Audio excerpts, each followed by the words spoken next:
warahmatullahi wabarakatuh. Alhamdulillahirabbil alamin wa sallallahu wa sallam wa barik ala sayyidina Muhammad wa rahmatillah adada ma fi ilmillah salatan wa salamun daimaini bi kalam wal ali sahbih. Menginjak sunnah yang ke-14 ya.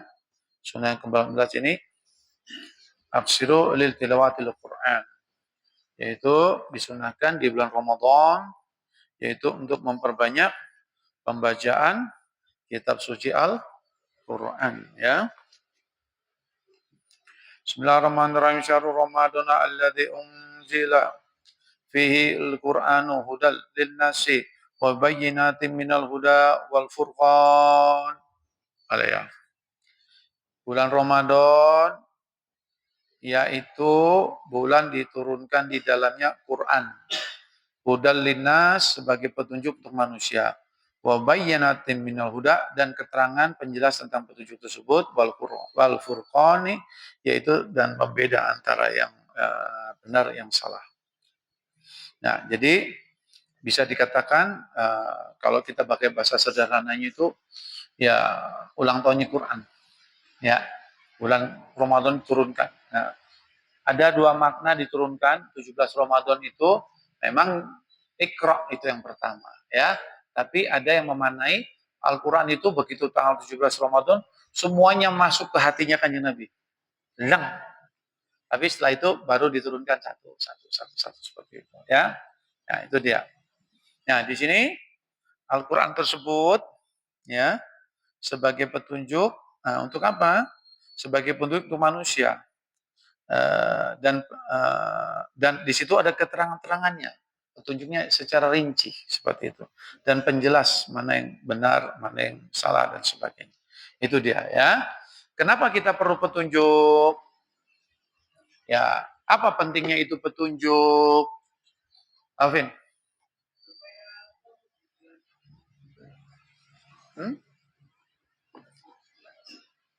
Apa itu petunjuk? Apa?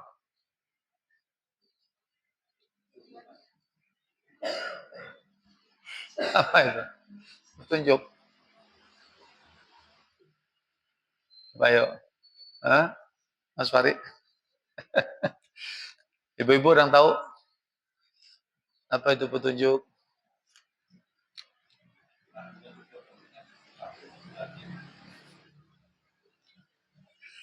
Ayo Mas Farid. Alvin, apa Alvin?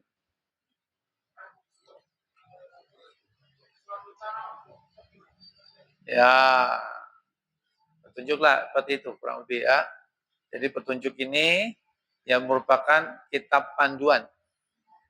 Mengetahui apa perintah Allah, mengetahui apa larangannya Allah Subhanahu wa taala. Ya. Jadi kalau orang jauh dari kitab suci Al-Qur'an, bagaimana arah hidupnya dia tidak tahu. Ya. Mana larangan Allah tidak tahu, mana perintah Allah tidak tahu, ya. Bahkan di situ petunjuknya untuk manusia. Semua manusia, enggak peduli dah. Kalau mau selamat minimal dunianya aja Quran. Kalau buat orang Islam pasti dunia dan akhirat. Ya seperti itu. Petunjuk sebenarnya adalah simple. Kalau kita mau analogikan ini simple sekali. Ya, sekarang semua orang punya smartphone. Ya, semua orang punya handphone pintar. Dimana kalau dulu kita ini mau mencari suatu alamat yang kita tidak ketahui kan kita terpaksa turun, tanya, Pak minta maaf, jalan ini mana Pak? Oh situ, itu. Jalan ini mana Pak? Oh situ. Terkadang kita terjebak karena yang ngasih pun kadang-kadang nyasar ke. Tapi kalau Quran apa? Ayo, alif lam mim terus dalikal kita bula roiba fihi dal la roiba fihi. Apa itu? Apa? Ora ono kemamangan ingkang maujud. Apa itu? Ustaz Malik. Ora ono kemamangan ingkang maujud. Berarti apa? Sudah ada keraguan, pasti benar, pasti hak. Tidak ada kesalahan sedikit pun, tidak ada celah kesalahan sedikit pun karena sempurna. Kenapa? Yang membuat Quran itu sempurna dan Al-Quran bukan makhluk. Al-Quran tersebut adalah firman-Nya Allah dan bukan termasuk makhluk. Ya, berarti apa? Semua petunjuk yang di Al-Quran tidak boleh ada kemamamang ingkang mau apa? Tidak boleh keraguan karena pasti benar. Dan itu pertama yang harus ada di dada kita. Ya, bagi orang mukmin, kalau sudah kita dikasih petunjuk Quran ini, wis, enggak usah pakai otak, enggak usah pakai apa namanya, enggak usah apa namanya, akal. Kalau sudah Al-Quran, pokok akal ini nanti di belakang, menyusul. Akal ini datang menyusul. Contoh, salah satu di antaranya. Kalau panjenengan asmanipun sinten? Hah? Asmanipun sinten? Ya, Hernawan. Misal Mas Hernawan sama istrinya pergi mudik, rumahnya kosong. Sebulan we. Nanti pertama kali istri masuk rumah bilangnya apa? Rumahku kotor, dibuni wakai. Ya enggak? Yang jadi objek penderita siapa? Debu toh? Ya, kotor pakai debu nih. Berarti debu kan kotor tuh ya. Untuk logika manusia seperti itu. Ya enggak? Debu kotor. Tetapi kalau ada seseorang sakit, maka kalau nggak bisa berwudu, kita harus bersuci. Bersucinya pakai apa? Pakai apa? Tayamum kok. Tayamum itu pakai apa? Loh, katanya kotor. Sedangkan berwudu kan untuk membersihkan diri ada. Ayo nih, logikanya masuk gak nih kira-kira? Masuk gak? Saya masuk logika. Tapi kalau orang yang beriman, debu suci. Akal nanti, akal carry nomor 17. Karena la roba fihi, ora kemambangan ingkang maujud. Akal nanti, swidak nomor tidak. Pokoknya udah di Al-Quran, telan mentah-mentah. Karena kan perintah. Ya. Nah, ternyata saintis meneliti. Nanti jangan coba cari di jurnal kesehatan. Beritanya sudah lama. Kenapa sih orang Islam kalau misalnya ada dijilat anjing, babi, dan sebagainya, kenapa bersucinya salah satunya memakai debu dicampur air? Ya, lalu dibikin spesimen. Spesimen itu apa ya? Apa namanya spesimen itu? Enggak, ada air liur anjing diteteskan, ya, 2 tetes di media itu. Yang satu dibersihkan pakai alat kimia biasa. Ya, boh lah, rinso tuh. Yang satu pakai cara Islam. Ternyata setelah dilihat dipakai mikroskop, yang cara biasa itu bakteri, virus masih ada. Walaupun dia pakai kimia macam. Tapi yang pakai debu, ternyata debunya bisa mengikat virus-virus yang di babi anjing itu hilang semua. Debu yang tadi kita tuduh barang kotor. Ternyata akal kita ini jauh di belakang dibandingkan dengan apa? Al-Quran jauh sudah. Ya itulah. Jadi kita tidak boleh meragukan sedikit pun apa yang ada di dalam Quran. Karena Quran adalah ciptaan yang maha sempurna. Dan Quran ini bukan makhluk. Kenapa? Quran bukan dalam pelajaran akidah selalu ditegaskan Quran bukan makhluk. Kenapa? Karena makhluk mesti punah. Kita ini makhluk. Satu saat kita sekarang ada, besok kita tidak ada, diganti oleh yang ada. Ya, yang ada tersebut suatu saat pun tidak ada. Makhluk ini semua sempurna sudah. Makhluk ini semua pasti akan rusak. Jenengan sekarang punya mobil baru, katakan mobil tahun 2005 bulan ini. Coba dikasih perangko 20 tahun lagi, sudah usang. Habis itu dibuang, di apa namanya? Dihancurkan. Apalagi di Singapura. Di Singapura ada peraturan saya lupa, 10 atau 15 tahun. Berapa tahun, Mbak? Singapura. 15 tahun kan langsung ya langsung dimusnahkan. Kalau di Indonesia enggak, di Indonesia sakemenge sudah ya. Mobil Fiat yang apa namanya masih diakali ya CB yang langsung jalan sudah. Sakemenge diakali saya. Nah, itu. Jadi kalau Al-Quran tidak, Al-Quran besok ya ciri-ciri akhir kiamat, maka orang yang di dadanya Al-Quran dibuat lupa.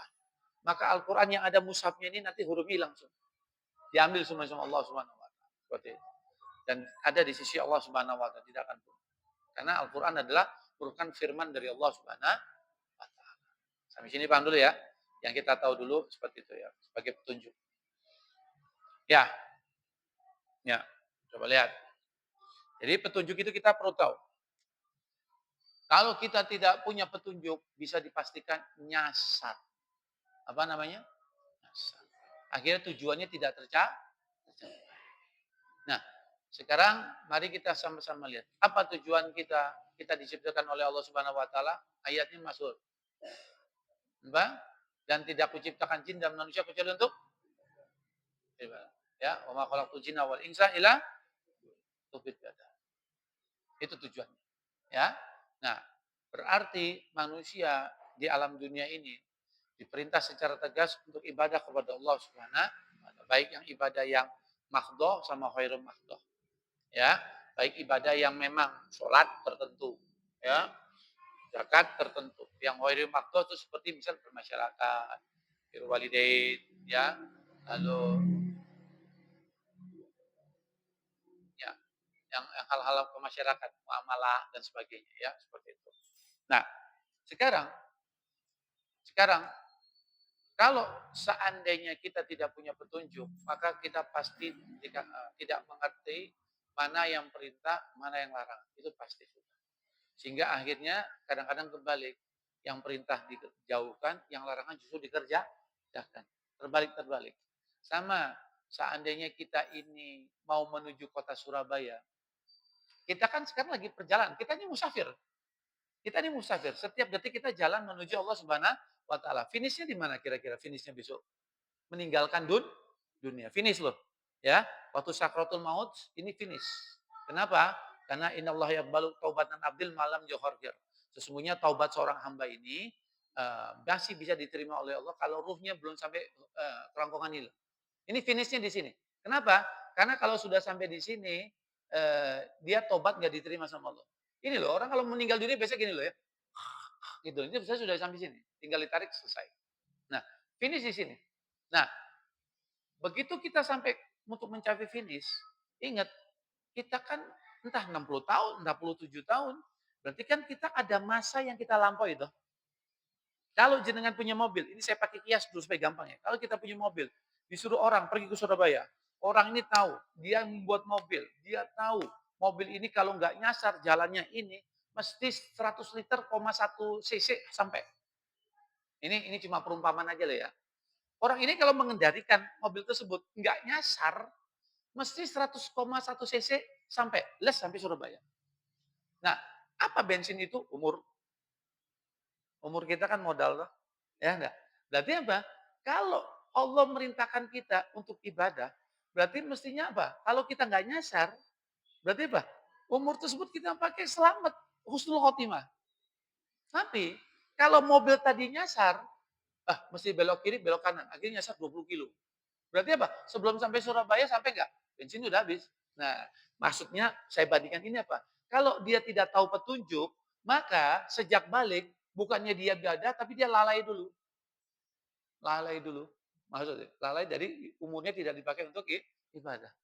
Jadi lalai, ya masih mending lalai kalau di tengah-tengah sadar.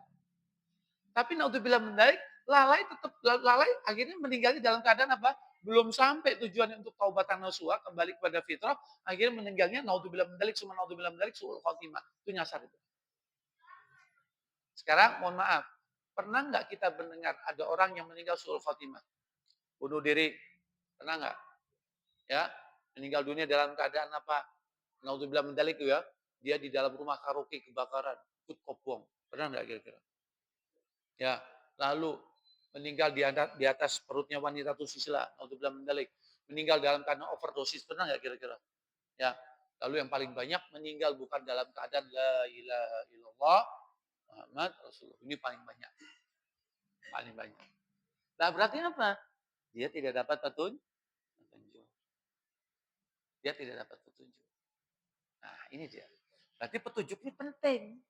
Sama seperti kita beli sepeda motor baru. Beli motor baru udah buku petunjuknya nggak? Dah. Ini perawatannya gini, perawatannya gini, perawatan gini. Kalau dia mematuhi perusahaan pabrik tersebut akan awet. Maksudnya gitu. Kalau kita mematuhi buku petunjuk ini yang namanya Quran, berarti kita akan selamat. Maksudnya ya? Nah, inilah Quran. Dan kita tidak boleh ragu karena Allah sudah menyatakan diri tidak boleh ada keraguan yang timbul di kitab suci Al-Quran. Berarti apa? Kalau kita sudah mengetahui prinsipnya Quran ini sebagai buku petunjuk, berarti maka kalau kita beli motor baru, ya baca. Baca. Baca ini merupakan salah satu ayat yang pertama di Quran. Iqra. Ayo, yang pertama kali turun apa? Berarti apa? Suruh baca. Berarti dengan membaca tersebut kita jadi tahu. Paham maksudnya? Ya. Kalau Quran jadi baca lagi ya. Dia nggak tahu. Dapat buku petunjuk motor baru, nggak dibaca, kok dua udah dapat. Nah, berarti tugas kita yaitu dengan Al-Quran, maka disebut memperbanyak tilawah. Tilawah ini maos. Maos. Nah, di Quran disuruh maos, apa namanya, suruh baca. Nah, dengan membaca tersebut, apa efeknya kita membaca? Ayo, Ustaz, apa? Nah, maka kesunahan berikutnya akan saya gabung dua jadi satu. Yaitu apa? Kesunahan berikutnya itu apa? Ya, kesunahan berikutnya itu apa? Bentar ya. Mana sih? Ya, ini. Tadabbur Al-Quran dan tartil dalam membacanya. Nah, yaitu disebutkan kitabun anzalnahu ilaika mubarakun litadabburu ayati waliyatazakkara ulul albab. Al-ayat surat 129. Ini adalah sebuah kitab yang kami Allah turunkan kepadamu penuh dengan berkah supaya mereka memperhatikan ayat-ayatnya dan supaya mendapat pelajaran. Buat siapa? Buat orang yang mempunyai pikiran. Jadi apa? Dengan membaca kita mengerti, kalau ngerti bisa dapat manfaat, manfaat. Nah, ya. Nah, jadi di Ramadan ini seolah-olah kita ini diperintah apa? Ayo, ayo baca Quran, mengertilah isi Quran, ambil manfaat dari kitab suci Al-Quran. Sudah? Benang merahnya paham ya? Ya, benang merahnya paham ya? Berarti Quran ini bukan buat pajangan. Terkadang kita sedih, yaitu apa? Rumah-rumah muslim ini sebagai syarat harus ada Quran pajangan, tapi orang tahu sih. Orang tahu apa namanya? Ya boro-boro dipelajari, boro-boro paham, baca tidak pernah. Ya, sumber untuk bisa dapat manfaat awalnya kan belajar, dipahami, dapat manfaat, diamalkan, itu tertibnya. Nah, berarti awal dari segala awal Iqra, baca. Maka dari itu diharapkan setelah kita baca, kita paham, kita dapat manfaat dan diamalkan. Itu dah rangkaiannya sudah. Itu adalah rangkaian. Nah, seperti itu. Ya. Nah, lalu pertanyaannya, bagaimana sih kita yang awam? Mungkin kita jarang ngaji, mungkin kita cuma sedikit-sedikit paham, kita nggak pernah ngaji tafsir, ya. Ngaji tafsir itu butuh waktu lama, butuh waktu lama. Ya, tergantung kedalaman ustadznya, tergantung kedalaman gurunya. Ada satu ulama yang alamatud zaman. Itu ulama yang jadi urujukan. Saya lupa, Habib Abdullah bin Faqih. Dia orang Hadramaut, dia di Tarim situ. Itu disebut alamatud zaman. Muridnya Habib Abdullah bin Haddad Sohibul Rotib yang kita baca. Beliau itu pada zamannya ini rujukan ilmu. Ahli Quran rujukan ilmu pada zaman. Waktu jalan satu desa diundang. Ya Syekh, ya Habib, kita pengen dapat manfaat dari engkau. Apa? Tolong kita ini diberi manfaat ilmu dari suratul Fatihah yang kau pahami. Surat Fatihah yang kita baca. Ya. Lalu ulama tersebut mengatakan, saya di sini cuma 3 hari. Kalau untuk menerangkan Fatihah nggak cukup, waktu nggak tujuh, nggak cukup, menerangkan isi Fatihah itu nggak cukup. Padahal dia 3 hari. Lalu penduduk kampung, ya sudah kalau Fatihah 3 hari nggak cukup untuk menerangkan, bayangkan, menerangkan Fatihah 3 hari nggak cukup. Berarti ilmunya gitu. Bismillah aja dah. Bismillah juga nggak cukup 3 hari. Wah, bingung masyarakatnya. Kalau enggak apa? Huruf pengulangan bak. Ya cukup sudah. Lalu bagaimana? Dia mikir saya. Kalau gitu saya akan terangkan titik yang ada di bawah bak. Dia bicara 3 hari belum selesai. Ya. Ini Quran. Karena Quran ini bagikan sumur yang tidak ada dasar. Jadi kalau ada seseorang mengatakan, aku belajar Quran 3 tahun. Ya belum cukup. Aku belajar 10 tahun. Belum cukup. Seumur hidupnya pun nggak bakal cukup. Karena Al-Quran diibaratkan oleh ulama, Pak, sumur yang tidak ada karena ini firman Allah. Jadi jangan sampai kita makan, aku harus belajar tafsir 3 tahun. Wah, ada sudah, tidak ada. Jadi ini pembukaan yang saya sampaikan agar kita mau tahu kedudukan Quran itu seperti apa. Ya, nah itu dah apa namanya ya sehingga terkadang karena kita tidak mengetahui sesuatu tersebut tinggi, akhirnya kita meremehkan. Itu masalahnya. Ya, akhirnya kita meremehkan. Nah, berarti ya sudahlah. Yang penting tugas kita pertama apa? Ayo mulai detik ini kita perbanyak baca Quran, apalagi disunahkan bulan Ramadan. Tetapi untuk mendapatkan manfaat, paling tidak sekarang tingkatan kita bukan cuma sekedar baca. Itu apa? Mengerti isinya dan bisa mendapatkan manfaat darinya untuk diamalkan. Ya, tidak lain tidak bukan kalau untuk mengerti isi asinya, tidak lain tidak bukan ya harus apa? Belajar tafsir kepada ulama yang memang ahli Quran. Sekarang kita membaca dulu ya. Membaca kitab suci Al-Quran. Membaca kitab suci Al-Quran itu ada caranya ada 4. Ya. Cara membaca Quran ada 4. Man qara'a disebut man qara'a Quran wa huwa qaimun fi sholati kana lahu bi kulli harfin mi'atu hasanatin. Disebutkan sapa wong sing baca Quran dia dalam keadaan berdiri di dalam sholat. Dalam sholat kan kita baca Quran tuh. Ya, Fatihah sama surat-surat ya. Oh, baca Fatihah baca surat ya. Maka setiap huruf akan diganjar 100 hasanah. Fatihah ada berapa huruf, Ustaz? Coba. Hah? Coba cari di WA, cari Mbak Google. Fatihah ada berapa huruf? 144 atau berapa lupa saya.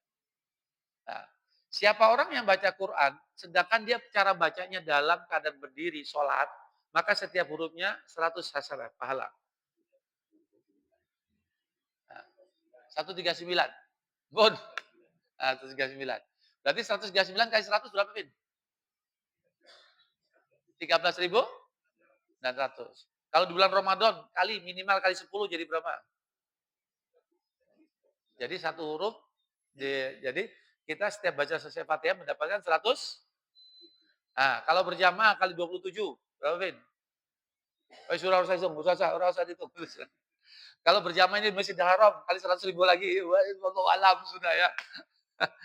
Yang pertama gini, yang penting kita paham, baca Quran yang pertama metodenya di dalam sholat berdiri. Ya. Yang kedua, waman qara'ahu wa huwa qa'idun fi sholati kana lahu bi kulli harfin khamsuna sanatin. Siapa saja orang yang baca Al-Quran dalam sholat, tapi sholatnya duduk. Duduk. Maka satu hurufnya 50, separuh. Kok bisa duduk? Boleh. Sholat sunnah langsung duduk boleh. Atau sholat fardu, dia nggak kuat berdiri, duduk. Memang seperti itu. Ya, nah, seperti itu. Sholat sunnah langsung duduk boleh.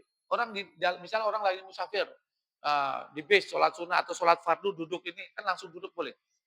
Pokoknya baca Quran model kedua di sholat tapi duduk. Setiap hurufnya berapa? Separuh. 50. Yang ketiga, waman qara'a kharija sholati wa huwa taharatin kana lau bikulli harfin khamsuna wa isruna hasanatin. Sapa wong yang baca Quran di luar sholat tapi dalam keadaan berwudu. Berwudu nih, kita berwudu. Maka satu hurufnya 25 hasanah. Separuhnya lagi. Wa man qara'a wa huwa ala ghairi taharatin kana law bi kulli harfin asru hasanatin. Sapa wong yang baca Quran di luar salat enggak punya wudu, maka satu hurufnya 10. Bacanya enggak boleh megang mushaf dengan hafalan. Ya, atau jenengan hafal Fatihah, jenengan ini di luar salat, batal wudu habis kentut nih. Jenengan baca Bismillahirrahmanirrahim, Alhamdulillahirrahmanirrahim. Boleh. Tapi satu hurufnya 10. Nah, berarti kan ada 4 derajat toh. Coba kita ulangi ya, pelan-pelan ya. Orang yang baca Quran di dalam sholat berdiri, satu hurufnya 100. Baca Quran di sholat, di luar sholat, satu hurufnya. Di luar sholat, dalam keadaan berwudu berapa? Di luar sholat, gak pakai wudu berapa? Yang paling banyak mana? Nah, mumpung ini bulan terawih, ya, bulan Ramadan, ya, harusnya apa? Kita perbanyak baca Quran di dalam sholat. Ya, mungkin sholat fardu sudah tertentu ya. Nah, tapi coba lihat. Nah, saya punya guru, Ustadz Malik punya guru, ya Abdul Umar bin Hafiz, beliau ini hafal Quran. Bukan cuma hafal Quran, hadis 100.000 hadis hafal. Kadang hafal hadis lebih susah daripada hafal Quran. Setiap sholat duha, maka beliau bawa Quran, ditaruh, ya, baca, ya, ditaruh sini ya. Nah, ini perumpamaan aja ya. Tangan sini, Qurannya ada di sebelah kanan. Allahu Akbar setelah Fatihah diambil sama beliau, baca. Baca. Beliau hafal, baca. Baca. Setelah selesai, taruh lagi. Allahu Akbar, ruku, itidal dan sebagainya. Rakaat kedua, baca. Kenapa? Karena beliau kepingin apa? Khatam Quran di dalam sholat. Pernah nggak kita khatam Quran di dalam sholat? Ya. Ah, kalau nggak ada meja, ya, ya. Allahu Akbar, ya, baca. Selesai. Allahu Akbar. Sami Allahu liman hamidah. Sujud. Allahu Akbar. Allahu Akbar. Allahu Akbar. Berdiri. Allahu Akbar. Baca. Atau kalau kecil yang matanya masih bagus, seperti itu. Kenapa? Karena ternyata bacaan Quran yang paling banyak itu di mana? Sholat berdiri. Itu 4 metode. Sehingga orang-orang salaf dulu ini apa? Banyak sekali ngejar khatam Qur'annya di dalam sholat. Nah, kan kita kan pahamnya kan tadarusan gitu ya. Tapi yang paling unggul dalam sholat. Nah, jadi pahalanya lipat-lipat sudah. Seperti itu. Nah, sehingga beruntung kalau seandainya kita itu mendapatkan satu masjid yang dimana kalau terawih ini seperti Temboro. Di Temboro ini satu malam satu kali khatam Quran. 8 jam. Itu kalau yang kuat. Kalau nggak kuat, ya sudah. Hafal Qurannya, karena dia paham. Seperti itu dia. Nah, kalau ulama-ulama dulu, ya itu sudah biasa. Seperti Habib Hasan bin Soleh Al-Bahar Al-Jufri. Itu dalam kitab manakibnya disebut Habib Hasan bin Soleh Al-Bahar. Bangsanya disebut Al-Bahar. Bahar itu laut. Kenapa disebut laut? Karena dikiaskan dia itu punya ilmu seperti laut banyaknya. Jadi kitab-kitab masuk di sini semua. Ya kalau anak sekarang bilang Doraemon. Ini beliau tersebut selama 40 tahun itu sholat tahajud 40 tahun nggak pernah ketinggalan sebelum sampai meninggal. Sholat tahajudnya 2 rakaat. Mungkin jenengan bisa, saya juga bisa. Tapi 2 rakaat ini mesti khatam Quran terus. Awal sampai akhir. Itu yang bikin beda. 40 tahun setiap malam khatam Quran. Bayangin. Di dalam sholat. Maka dari itu, angel sudah dibahasnya orang kayak gitu. Ada, ya ada. Ada, ya ada. Kenyataannya ada orang-orang seperti itu. Ya, ya. Kenapa? Karena dia paham. Ini dari segi pembacanya saja ya. Dari segi membacanya saja ya, seperti itu. Nah, sedangkan ya kita belum bahas tentang yang lain-lain manfaat, faedah dan sebagainya. Kan kita pertama ikra dulu, baca dulu ya, baca dulu ya. Nah, coba lihat kita sebutkan keuntungan orang yang baca. Ya. Di mana ya? Oh, sini, ya. Keuntungan orang yang baca Quran.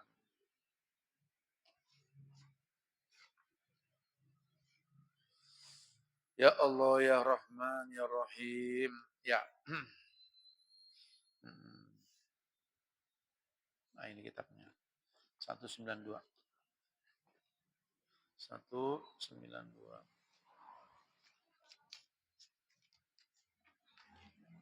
Ya.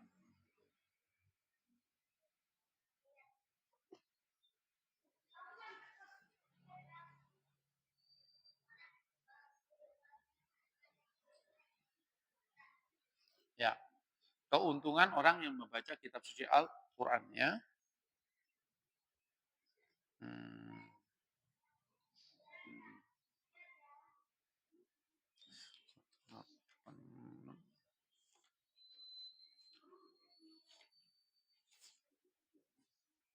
Ya.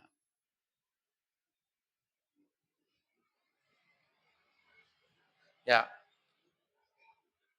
yusabu ala qiraatil Qur'an walau biduni makrifati maknahu. Orang kalau baca Quran, baca, maka setiap huruf tetap akan diberikan oleh Allah pahala. Walaupun tidak paham, baca apa tetap dapat pahala. Ya. Bihilafin khairi minal askari fa innahu la yusabu alaihi qari'uhu illa idza arafa manahu walau ismalan. Beda kalau kita baca zikir-zikir. Kita tidak akan mendapatkan pahala kalau kita tidak mengerti arti zikir tersebut. Tapi kita akan tetap dapat pahala dengan baca zikir tersebut kalau seandainya kita ngerti secara garis besar ini artinya apa. Seperti Bismillahirrahmanirrahim. Kita nggak ngerti sama sekali, nggak dapat pahala. Tapi kalau kita tahu makna garis besarnya, oh Bismillahirrahmanirrahim. Dengan nama Allah mau tidak ada yang membahayakan semuanya di langit dan bumi. Kita tahu maknanya itu dapat pahala. Nah, jadi kalau kita baca zikir, banyak-banyak baca zikir, kalau nggak ngerti nggak dapat pahala. Tapi kalau kita tetap dapat pahala kalau tahu secara global maknanya apa. Gitu ya. Tapi kalau Quran, walaupun nggak ngerti bab 14, baca tetap dapat pahala. Itu bedanya. Paham ya? Nah, ini keistimewaan Quran disebutnya. Ya. Nah, lalu berikutnya, ya. Kalau kita baca Quran, selain setiap huruf dapat ganjaran, maka ingat ya, ini saya mau pakai istilah sederhana ya. Kalau kita makan, efek sampingnya apa? Ya, kalau kita minum, hilang dahaga. Kan ada akibat istilahnya. Kalau kita baca Quran, apa efek sampingnya kira-kira? Coba lihat. Ya, salah satunya. Ya, salah satunya. Ya, ini salah satunya. An Ubay Rodi anhu qol, al husunu salah satu. Benteng ini ada 3. Benteng adalah 3. Kalau kita disebut benteng, benteng itu apa sih? Sebuah bangunan yang tinggi, besar, dibuat untuk apa benteng kira-kira? Melindungi diri. Tidak mungkin benteng buat villa tuh tidak mungkin. Pasti orang kalau bikin benteng pasti untuk perlindungan. Apa benteng? Al-masjidu hisnun. Masjid benteng. Wa zikru bizikrullah hisnun. Zikir kepada Allah hisnun. Wa qiraatul Quran hisnun. Baca Quran ini ternyata benteng. Benteng dari apa? Boleh selamat. Boleh selamat. Ya. Ya. Salah satu di antaranya, ya, selamatnya bukan cuma dunia akhirat selamat baca Quran. Salah satu ya. Qiraatul suratul awaqiah. Surat waqiah ini loh. Nah, juz berapa itu? 27 ya, surat waqiah. Kalau orang biasa baca waqiah paling 4 menit, 5 menit ya. Ya. Marro sekali wa suratul al-ikhlas idah asyara, yaitu orang kalau baca Fatihah 1 kali ditambah 11 kali al-ikhlas marro ba'da kulli sholatin fardhi. Setiap habis sholat fardu. Habis sholat subuh waqiah sekali disambung 11 al-ikhlas, habis duhur waqiah sekali 11 al-ikhlas, semua seperti itu. Ya. Maka disebutkan mujarobatun. Apa itu mujarob? Apa? Mujarob. Chest plank. Manjur. Mujarobatun. Litasir rizki. Atau apa? Memperlancar rezeki. Ya, kalau rezeki semuanya apal semua langsung. Ini kalau mau pedagang ya, ya ini. Jadi kalau jenengan usaha atau apa ya dagang, baik. Habis sholat zikirnya ini. Tapi ingat, ya rezeki ini ada 2. Ada rezeki dohir, ada rezeki batin. Kalau dohir ini kalau dibandingkan dengan batin sedikit sekali. Tidak ada artinya. Mungkin orang mengatakan ya kalau bukan Islam ya. Wah, hari ini toko saya rame. Saya batin bisa 100 juta. Banyak. Tapi kalau rezeki batin 100 juta ini segini. Tidak ada artinya. Sujung kuku yang kita enggak. Karena rezeki batin jauh lebih banyak daripada rezeki dohir. Karena kalau rezeki batin, rezeki dohir, sebanyaknya apapun, semakin kita tua, maka rezeki kita akan semakin sedikit. Contoh-contoh, kita ini semakin tua, walaupun punya uang banyak, makanannya kan akhirnya apa? Tidak bisa dinikmati toh. Contoh-contoh, Ciputra, waktu itu pernah wawancara. Umurnya kalau nggak salah meninggal 90 tahun. Duitnya banyak nggak? Banyak banget.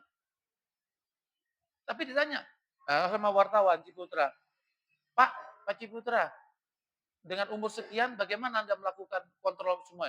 Semua perusahaan ada di kendali saya. Saya cuma tidur 1 jam 3 hari. Satu hari cuma 3 jam. Lalu bagaimana makan Anda? Saya makan diberikan suplemen-suplemen dari terbaik, dari dokter. Saya mau ketawa toh. Makan suplemen ada rasanya ora kira-kira? Padahal enaknya dunia, kan iki toh salah satunya ora. Berarti apa? Ciputra ini duit banyak, tapi rezekinya banyakan supir. Kenapa?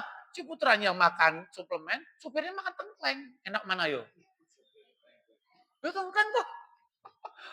Ya ini nih, semakin orang berumur rezekinya makin dikurangi sama Allah. Ayo coba, jenengan coba sakit aja, pura-pura sakit ke dokter. Dok, makanan yang dilarang apa dok? Pedas. Pasti nggak boleh ya, nak? Kecut nggak boleh. Padahal enak-enak makan ya pedas kecut ya, ora? Pasti dikurangi. Semakin tua yang kurangi. Jadi rezeki dunia ini jenengan punya uang berapapun, itu hakikatnya yang jenengan nikmati sedikit. Makin tua makin sedikit. Nah itulah. Tapi kalau rezeki batin, urusannya abadi. Karena urusannya adalah surga yang abadi. Karena di surga ini, sifat surga kita belum bahas ya. Di surga ini orang umurnya 33 tahun semua. Muda semua. Muda semua. Makanan kalau begitu dimakan sekarang enak. Dapat makan lagi, lebih enak lagi. Makanan berikutnya lebih enak lagi. Tidak pernah kenyang. Tidak pernah merasa kenyang makan. Dan keringatnya nggak pernah buang air besar, buang air pipis, tidak pernah. Pipisnya ini cuma keringatnya ini minyak kasturi, keringatnya ini. Cara membuang keringat kasturi. Jadi kalau dunia sudah singkat dan makin tua makin nikmatnya makin kurang. Jadi kalau surat Waqiah ini kita jangan niatkan dapat rezeki dunia otomatis sudah. Tapi rezeki akhirat, rezeki batin itu apa? Orang baca Waqiah 1 kali, setelah itu Al-Ikhlas 10 kali, maka apa? Senangnya ibadah terus. Dunia pasti katut. Ya, besok kita lanjutkan. Wallahu a'lam bishawab. Karena aku mau bihamdika asyhadu an la ilaha illa anta astaghfiruka wa atubu ilaik. Allah mau silakan ya. Hah? Oh, ini sudah. Ampun. Bentar lagi ajan. Ya, ajannya masuk. Ya, monggo silakan ambil tempat.